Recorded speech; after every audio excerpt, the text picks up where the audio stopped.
Lebaran sebentar lagi teman-teman, dan info yang saya dapat banyak sekali yang pengajuan kredit usaha rakyatnya masih belum bisa pencairan.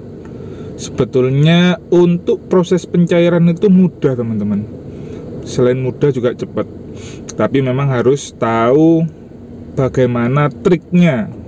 Maka dari itu, simak video ini sampai habis agar teman-teman tidak gagal paham dan pengajuan KUR dari teman-teman semua bisa segera cair. Kita intro dulu ya teman-teman. Bagaimana kabarnya teman-teman semua? Semoga teman-teman semua selalu diberikan kesehatan, diperlancar segala urusan dan usahanya, serta selalu dalam lindungan Tuhan Yang Maha Esa. Amin, amin, amin. Tidak terasa ya teman-teman, kurang satu mingguan lah ya ini, kurang satu minggu sudah memasuki Hari Raya Idul Fitri atau Lebaran.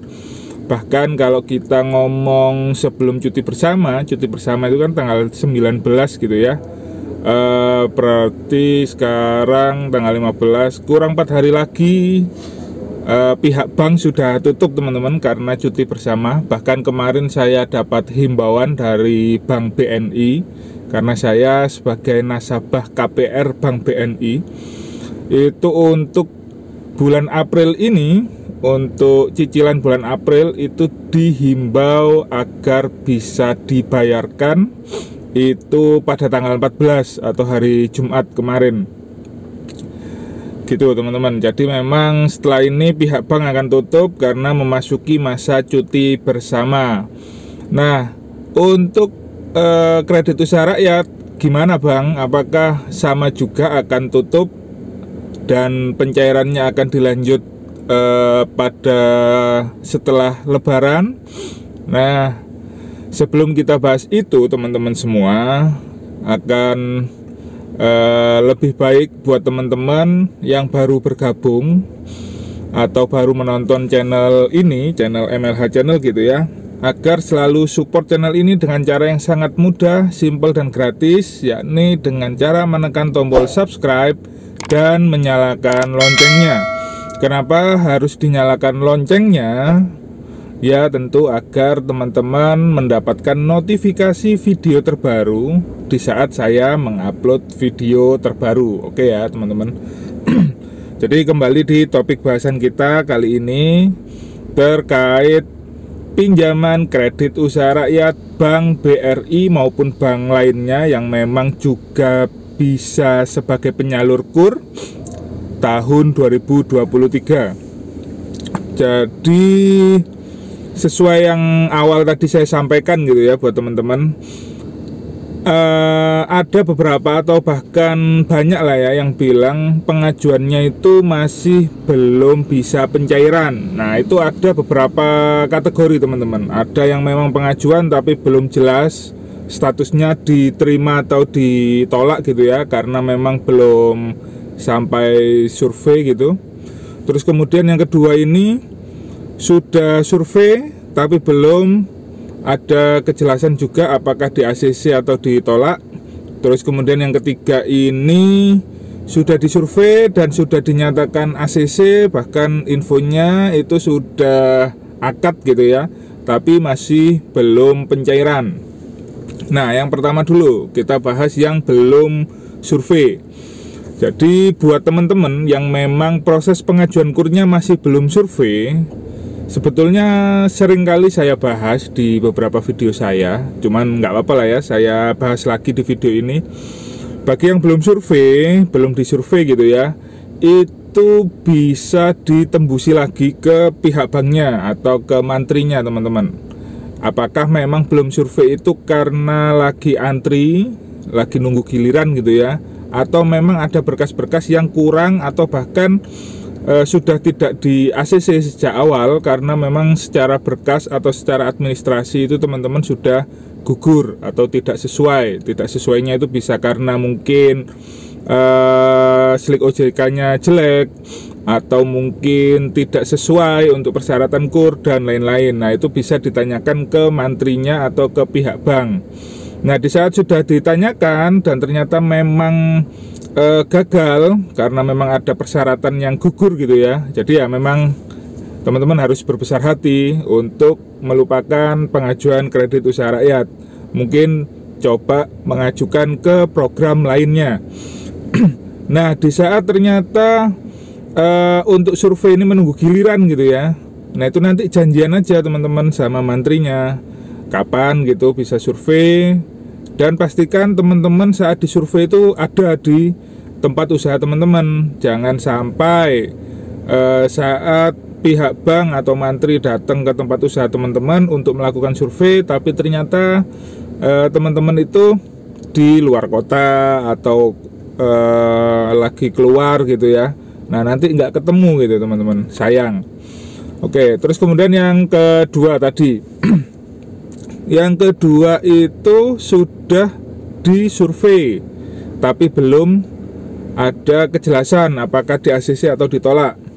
Sebetulnya ini sama dengan yang pertama tadi.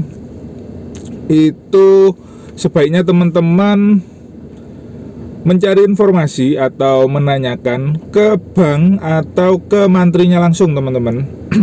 Jadi apakah memang hasil survei itu dinyatakan ACC atau tidak, itu kan kita juga nggak tahu kalau memang belum dikasih tahu. Maka dari itu saran saya agar ditanyakan ke mantrinya teman-teman.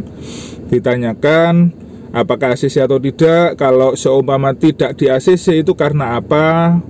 Jadi mungkin di saat karena sesuatu hal yang yang sifatnya minor gitu ya, itu nanti bisa diperbaiki dulu untuk diajukan kembali. Atau kalau seumpama memang sudah dinyatakan ACC, ditanyakan saja kapan untuk proses akadnya. Karena kan kita tahu apabila memang sudah selesai gitu ya, sudah clear, sudah dinyatakan oke, ACC gitu, nanti akan ada proses akad atau tanda tangan gitulah. Nah, itu ditanyakan saja kapan gitu. Kemudian yang ketiga ini sudah disurvei, sudah di ACC, sudah akad, tapi belum pencairan. Nah, ini sebetulnya pernah saya bahas di video saya sebelumnya. Teman-teman mungkin secara detail bisa lihat di video itu. Jadi sebetulnya di saat teman-teman sudah ACC, ini ada dua kategori gitu ya. Itu sudah di ACC dan sudah cair, tapi belum bisa diambil keseluruhan, atau sudah di ACC tapi belum cair. Nah, kita ngomong yang sudah di ACC dan sudah pencairan tapi belum bisa diambil. Jadi maksudnya di sini setelah akad itu teman-teman kan biasanya kalau yang nasabah baru gitu ya, itu kan dibuatkan buku tabungan atau rekening gitu ya. Nah, itu nanti uangnya sudah ditransfer ke situ tapi belum bisa ditarik. Nah, itu sebetulnya di video saya yang kemarin itu saya jelaskan bahwa memang ada beberapa syarat atau beberapa kondisi ketentuan lah ya untuk bisa melakukan penarikan. Itu nunggu beberapa bulan. Itu bisa teman-teman cek nanti di videonya, atau mungkin nanti saya taruh inilah ya, saya taruh cardnya di atas. Kemudian juga ada yang sudah disurvei tapi belum pencairan. Nah, ini kembali lagi ke konsep kita awal dulu. KUR itu kan kita tahu adalah dana yang ada di bank yang digunakan lagi gitu ya. Jadi maksudnya dana orang yang menabung, orang yang deposito dan lain-lain, itu kan terkumpul di bank teman-teman. Nah, saat teman-teman mengajukan KUR, dana yang terkumpul ini tadilah yang akan disalurkan ke teman-teman semua dengan bunga yang sudah ditentukan, yaitu 16% sebetulnya. Kemudian dapat bantuan atau subsidi dari pemerintah 10%, sehingga teman-teman bisa menikmati bunga KUR itu 6%.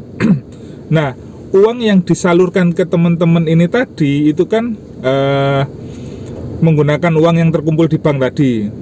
Nah, logikanya gini, di saat uang yang di bank ini ternyata sudah atau lebih kecil gitu ya daripada uang yang dipinjam oleh teman-teman yang mengajukan kredit usaha rakyat, ya otomatis tidak bisa penyaluran gitu.